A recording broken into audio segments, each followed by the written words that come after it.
Et si les dernières paroles d'un homme, prononcées au seuil de l'éternité, détenant la clé non seulement du destin de toute une nation, mais aussi de notre propre avenir. Nous considérons souvent le livre du Deutéronome comme un simple recueil de lois anciennes, un écho lointain d'un passé poussiéreux. Pourtant, un secret est tapi dans ses profondeurs. C'est un testament final, chargé d'une urgence désespérée. C'est le cœur d'un leader qui, après avoir guidé son peuple pendant 40 ans, est confronté à une réalité déchirante. Il n'entrera pas avec eux en terre promise. Ce n'est pas qu'un simple livre de règles. C'est un avertissement passionné, une prophétie et une carte du cœur humain. C'est l'histoire d'un Dieu qui désire une relation et non une obéissance aveugle. C'est l'histoire d'un peuple au bord de la grandeur ou de la catastrophe, dont l'avenir repose sur une seule et unique décision, se souvenir ou oublier. Quel secret se cache donc derrière la répétition de ces lois? Qu'est-ce qui les rend si vitalement, si dangereusement importantes pour la survie d'Israël? Si vous aussi, vous croyez que la mémoire de la fidélité de Dieu est notre plus grande force, écrivez dans les commentaires « Mon cœur se souviendra ». Restez jusqu'à la fin pour découvrir la pleine révélation. Et si vous appréciez l'analyse profonde des Écritures, abonnez-vous pour ne pas manquer notre prochaine histoire. L'ombre de Kadesh Barnéa, le soleil lourd et orangé de Moab surplombait l'immense assemblée d'Israël. La chaleur émanait non seulement du ciel, mais aussi des milliers de corps réunis dans les plaines. Moïse, malgré ses 120 ans, se tenait droit, ressentant le poids de chaque soleil, de chaque âme présente. Sa voix, bien que marquée par le temps, résonnait avec la clarté du Sinaï. Cette voix, qui avait parlé à Dieu dans le feu, s'adressait maintenant au peuple, forgé dans ce même désert. « Voici les paroles que Moïse adressa à tout Israël de l'autre côté du Jourdain, » commença-t-il.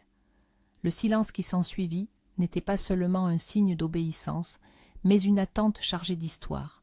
Une nouvelle génération, dont les pères étaient morts dans le désert, le regardait avec des yeux mêlant révérence et ignorance anxieuse. Ils n'avaient pas connu l'Égypte, ni la séparation de la mer Rouge. Ils ne connaissaient que des histoires, des légendes chuchotées sous les tentes à la belle étoile. Mais Moïse, lui, se souvenait. Il se souvenait de tout. Son discours ne commença pas par des promesses de lait et de miel, mais par le goût amer de l'échec, par l'ombre obsédante de Kadesh Barnéa. Son esprit revint 40 ans en arrière, à cet endroit qui était devenu la cicatrice sur l'âme de la nation. L'Éternel, notre Dieu, nous a parlé à Horeb, en disant « Vous avez assez demeuré sur cette montagne. Tournez-vous, partez, voici, je vous donne cette terre. Allez et prenez-la en possession. » La promesse était aussi claire que l'eau jaillissant d'un rocher fraîchement frappé. La victoire était garantie, servie sur un plateau par la main de Dieu lui-même. Mais alors, dans le cœur du peuple, le doute s'insinua, tel un serpent dans le sable. « Et vous vous êtes tous approchés de moi, » poursuivit Moïse, « et vous avez dit, envoyons des hommes devant nous, afin qu'ils explorent le pays. » Il leur rappela comment cette idée lui avait semblé bonne, un acte de prévoyance, une stratégie militaire. Mais maintenant, avec la sagesse que seules des décennies de conséquences peuvent apporter, il voyait dans cette requête la semence de la méfiance. Ce n'était pas de la prudence, c'était de l'hésitation, le besoin de confirmer la promesse divine par des yeux humains. Les 12 explorateurs revinrent avec des fruits de cette terre si énorme qu'il fallait 2 hommes pour porter une seule grappe de raisin. Mais 10 d'entre eux rapportèrent un rapport empoisonné. Ils parlaient de géants, de villes fortifiées jusqu'au ciel, d'un peuple qui les dévorerait, et le poison se répandit plus vite qu'un feu dans l'herbe sèche. Moïse décrivit les pleurs qui s'élevèrent cette nuit-là dans le camp, un son qui résonnait encore à ses oreilles. Ce n'était pas un cri de chagrin, mais un cri de rébellion. « C'est parce que l'Éternel nous a haïs, pleurait-il, qu'il nous a fait sortir du pays d'Égypte pour nous livrer entre les mains des Amoréens et nous détruire. » Quelle ironie cruelle, pensa Moïse, attribuer à la haine le plus grand acte d'amour qu'ils aient jamais connu. Il leur rappela ces paroles d'encouragement en cette nuit sombre. « Ne tremblez point et n'ayez pas peur d'eux.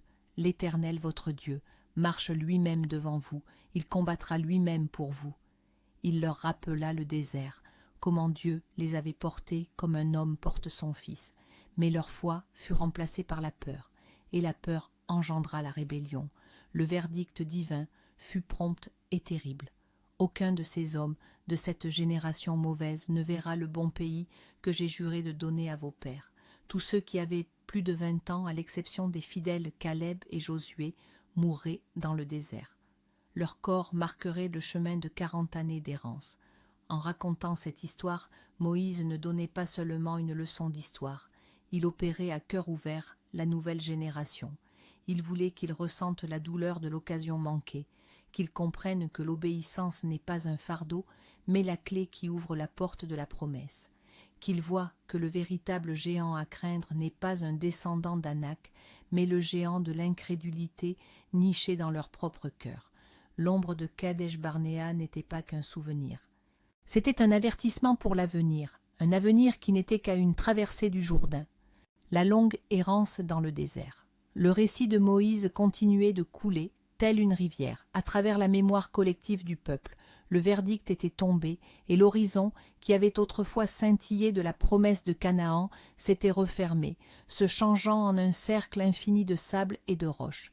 Le voyage n'avait plus de destination, mais une durée bien définie, 40 ans, de longues et sinueuses funérailles pour une génération condamnée par sa propre incrédulité.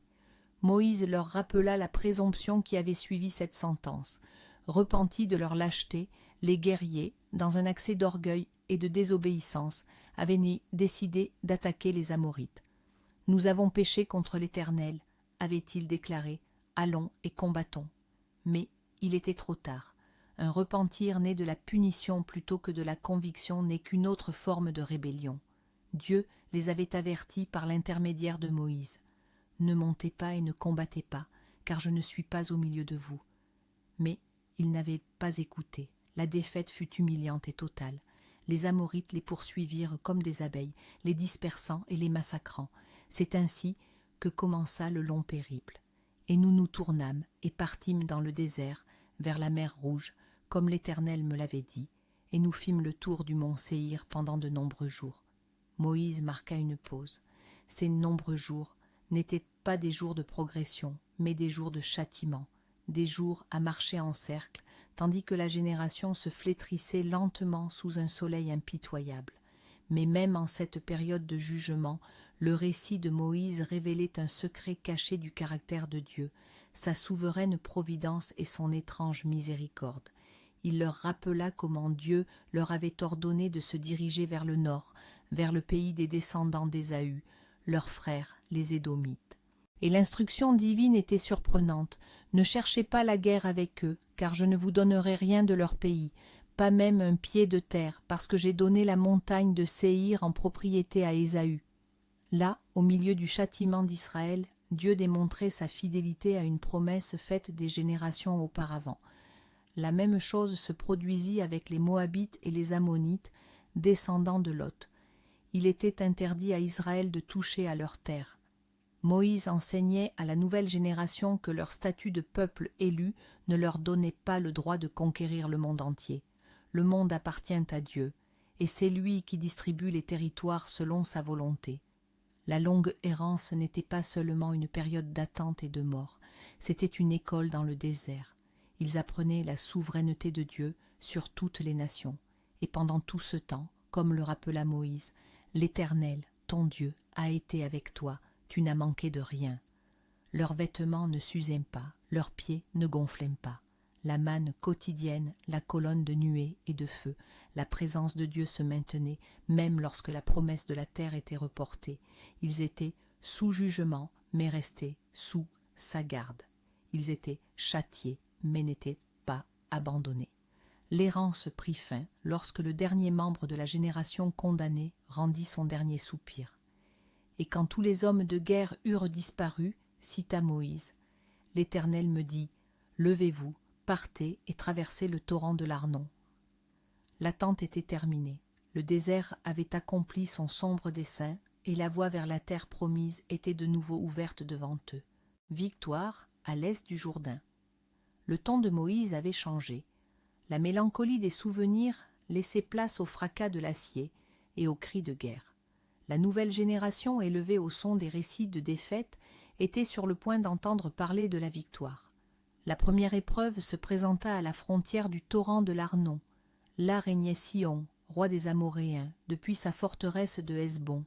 L'instruction divine était sans ambiguïté. Vois, je te livre Sion, commence à prendre possession et engage le combat contre lui. Contrairement aux Édomites et aux Moabites, les Amoréens n'étaient protégés par aucune ancienne promesse. Moïse raconta comment il avait envoyé des messagers à Sion, proposant la paix et demandant le passage par la route royale.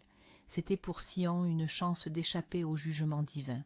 Mais, comme l'expliqua Moïse, Sion, roi de Hesbon, refusa, car l'Éternel ton Dieu avait endurci son esprit et rendu son cœur inflexible, afin de le livrer entre tes mains. La bataille était inéluctable. Sion sortit avec toute son armée, mais ils ne se heurtèrent pas à une simple bande de nomades. Ils se heurtèrent au Seigneur des armées. L'Éternel notre Dieu nous le livra et nous le vainquîmes, lui, ses fils et tout son peuple. Toutes ces cités furent prises. Le royaume de Sion s'effondra. Pourtant, une épreuve plus grande encore les attendait. Au nord régnait Og, roi de Basan. Moïse décrivit cet ennemi comme une figure presque mythique, le dernier des géants. On disait que son lit de fer mesurait 9 coudées de long. Si la peur des géants avait paralysé la génération précédente, voici qu'il faisait face au dernier d'entre eux. Dieu dit à Moïse, « Ne le crains point, car je le livre entre tes mains, lui, tout son peuple et tout son pays. » La bataille eut lieu à Édréi, et le résultat fut identique. Og et toute son armée furent totalement anéantis. 60 villes fortifiées tombèrent. Ces 2 victoires sur Sion et Og étaient plus que de simples conquêtes militaires. Elles constituaient une déclaration théologique. C'était la réponse de Dieu au rapport des 10 espions 40 ans auparavant. Les villes, fortifiées jusqu'aux cieux, étaient tombées. Les géants avaient été vaincus. La peur qui avait condamné leur père était écrasée sous les pieds de la nouvelle génération. Les territoires à l'est du Jourdain furent attribués aux tribus de Ruben, de Gad et à la demi-tribu de Manassé. Mais une condition stricte fut posée. Leurs guerriers devaient traverser le Jourdain et combattre aux côtés de leurs frères jusqu'à ce que la totalité du pays de Canaan soit conquise. La conquête n'était pas une entreprise individuelle, mais un effort collectif de tout le peuple de l'Alliance. Le cœur de la loi. Moïse est passé de la narration historique à la théologie, du passé à l'éternel avenir. Sa voix prit la force passionnée d'un père implorant ses enfants de ne jamais oublier la leçon la plus cruciale de leur existence. Maintenant, Israël, écoute les commandements et les lois que je vous enseigne à mettre en pratique, afin que vous viviez, que vous entriez et que vous possédiez le pays que l'Éternel, le Dieu de vos pères, vous donne. La vie elle-même, la possession même de cette terre, étaient inextricablement liées à l'obéissance. Vous n'ajouterez rien à ce que je vous ordonne, et vous n'en retrancherez rien. La loi de Dieu n'était pas un brouillon destiné à être révisé. La manipuler revenait à se placer soi-même à la place de Dieu. Pour renforcer cet avertissement, il leur rappela la récente catastrophe de Baal-Péor. Il évoqua comment les hommes d'Israël avaient été séduits par les femmes moabites, tombant dans l'idolâtrie et la débauche. Un fléau dévastateur, envoyé par Dieu, avait coûté la vie à 24 000 personnes. Le contraste était brutal et sans appel. L'idolâtrie mène à la mort, la fidélité mène à la vie. Moïse dévoila ensuite l'objectif profond de la loi. Il ne s'agissait pas seulement de maintenir l'ordre, c'était un témoignage pour le monde. Vous les garderez et vous les mettrez en pratique, car ce sera là votre sagesse et votre intelligence aux yeux des peuples. Ils diront, en entendant parler de toutes ces prescriptions, ce peuple unique est vraiment un peuple sage et intelligent. Lorsque la loi habite les cœurs, elle devient le plus grand outil d'évangélisation pour Israël. Les nations païennes, plongées dans la superstition et la cruauté, se tourneront vers Israël et verront une société fondée sur la justice et l'ordre divin. Elles y verront une sagesse qui dépasse l'invention humaine et s'interrogeront sur l'origine d'un tel peuple.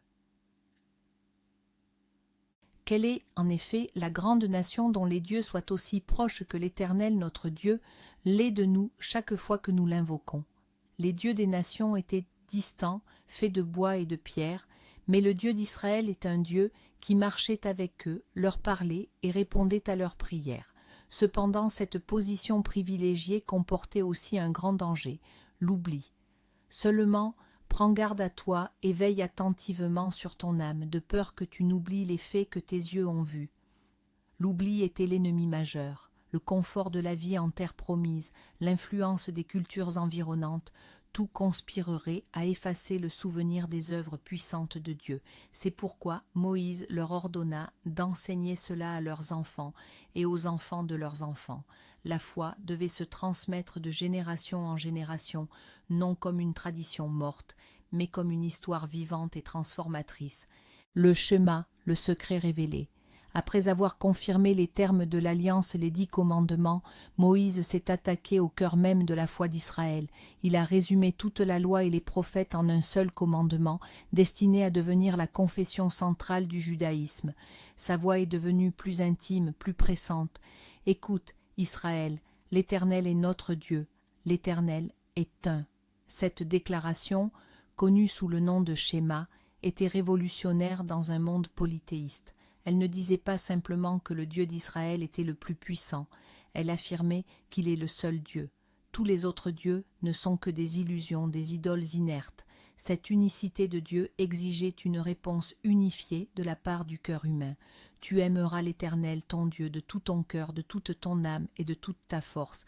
C'était cela, le secret caché du Deutéronome, la clé qui transformait la loi, passant d'un fardeau extérieur à une source de délices intérieures. La motivation principale de l'obéissance n'était ni la peur de la punition, ni le désir de la récompense. C'était l'amour, un amour absolu, qui englobe tout. Aimer de tout son cœur signifie que le centre de nos émotions, de nos pensées et de nos décisions doit être orienté vers lui. Aimer de toute son âme signifie être prêt à sacrifier sa vie, même par loyauté envers lui. Aimer de toute sa force signifie que chaque action, chaque once d'énergie, chaque ressource matérielle doit être utilisée à son service. Moïse savait qu'un amour aussi radical ne pouvait pas se limiter au service du tabernacle. Il devait imprégner chaque aspect de la vie quotidienne, et ces paroles que je te donne aujourd'hui seront dans ton cœur. Et cette foi intérieure devait être transmise avec diligence. Tu les inculqueras à tes enfants, et tu en parleras quand tu seras dans ta maison, quand tu iras en voyage, quand tu te coucheras et quand tu te lèveras. Parler de Dieu devait être aussi naturel que respirer. Tu les liras comme un signe sur ta main, et elles seront comme des frontaux entre tes yeux. Tu les écriras sur les poteaux de ta maison et sur tes portes. Cela a donné naissance aux pratiques des téphilins et de la mezouza, des rappels physiques constants de l'alliance. Les actions de nos mains et l'orientation de nos pensées devaient être régies par la parole de Dieu. La maison devait lui être consacrée. C'était la protection contre l'oubli que Moïse craignait tant.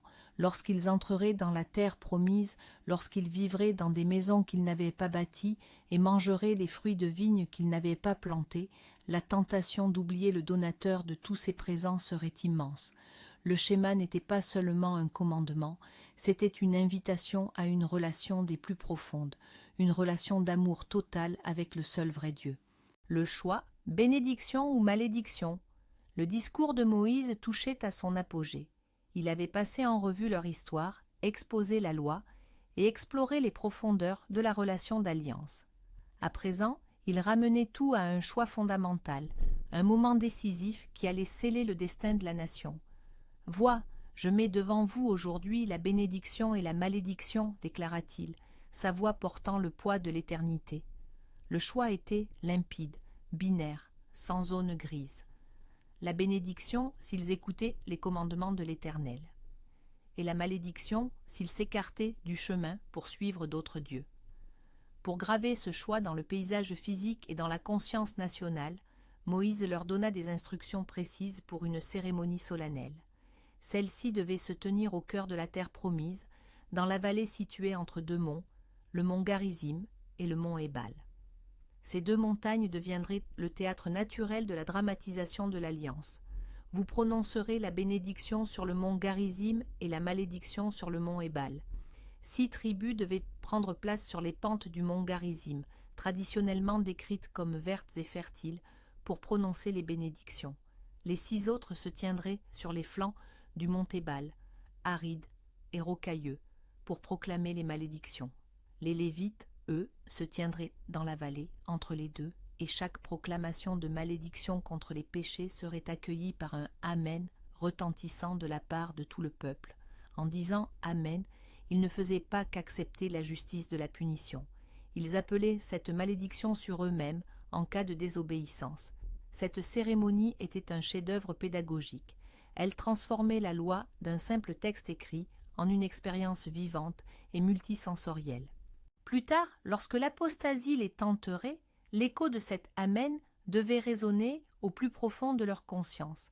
Chaque acte d'obéissance était un pas vers la bénédiction, la pluie en son temps, des récoltes abondantes, la victoire sur leurs ennemis. Chaque acte de désobéissance était un pas vers la malédiction, la sécheresse, la famine, la défaite, l'exil et la mort. Moïse leur montrait avec une clarté irréfutable que leur avenir n'était pas déterminé par le destin ou par la puissance des nations voisines. Leur futur reposait entièrement entre leurs mains. Il dépendait de leur choix. La vue depuis le mont Nebo. Le grand discours de Moïse touchait à sa fin. Il ne restait plus que ses ultimes paroles, les bénédictions d'un père à ses enfants avant de partir. À l'instar de Jacob avant lui, Moïse prononça une bénédiction prophétique sur chacune des tribus d'Israël, discernant déjà leur caractère et leur destinée future. Vint ensuite le moment le plus poignant de sa vie. Il monta des plaines de Moab jusqu'au mont Nebo, au sommet du Pisga, en face de Jéricho. 120 années d'existence, 40 passées dans le palais de Pharaon, 40 comme berger à Madian, et 40 à conduire un peuple rebelle dans le désert, tout culminé dans cette ascension solitaire. En contrebas, le camp d'Israël s'étalait comme une mer de tentes. En haut, il n'y avait que lui et son Dieu. Et là, au sommet, Dieu lui accorda une dernière grâce. Il montra à Moïse la totalité de la terre. Ce n'était pas une vue ordinaire, mais une vision panoramique, surnaturelle. Il contempla l'intégralité de la promesse, la terre où coulait le lait et le miel, le foyer que son peuple allait enfin hériter. Il pouvait presque sentir l'arôme des figues et des grenades. C'était tout ce à quoi il avait aspiré, tout ce pour quoi il s'était battu. C'est alors que Dieu lui dit « Voici la terre que j'ai juré de donner à Abraham, Isaac et Jacob. Je te l'ai fait voir de tes propres yeux, mais tu n'y entreras point. » Aucune contestation possible. Moïse accepta le décret divin, la sentence pour son moment de désobéissance aux eaux de Mériba. Moïse, serviteur de l'Éternel, mourut là, dans le pays de Moab, selon l'ordre de l'Éternel, et il fut enterré dans la vallée, au pays de Moab, en face de Beth-péor, et personne n'a connu son sépulcre jusqu'à ce jour.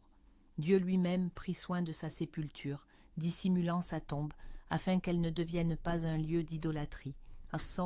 Le livre se conclut par cette épitaphe inégalable. Il ne s'est plus levé en Israël de prophète semblable à Moïse que l'Éternel connaissait face à face. Son héritage n'était pas la terre qu'il avait vue sans y poser le pied, mais le peuple qu'il laissait derrière lui, un peuple doté d'une loi, d'une alliance et d'un Dieu. Son œuvre était achevée. Ainsi, dans les plaines de Moab, l'écho des dernières paroles de Moïse s'éteignit, mais le choix qu'il avait présenté demeura gravé dans l'âme d'Israël. Le livre du Deutéronome, avec tous ses secrets révélés, n'est pas une fin, mais un seuil. Il nous enseigne que le véritable héritage n'est pas un lopin de terre, mais un cœur circoncis, et que l'obéissance née de l'amour est la seule clé qui ouvre la porte à la bénédiction de Dieu. Si l'appel à te souvenir de la fidélité de Dieu dans ton propre désert résonne en ton esprit, écris dans les commentaires « Je choisis la vie ». Par là, nous affirmerons ensemble que notre espérance ne repose pas sur notre force, mais sur sa promesse. Abonne-toi pour continuer à découvrir des vérités transformatrices et partage ce message avec ceux qui ont besoin de faire leur propre choix. Quel avertissement de Moïse trouves-tu le plus pertinent aujourd'hui? Dis-le nous dans les commentaires.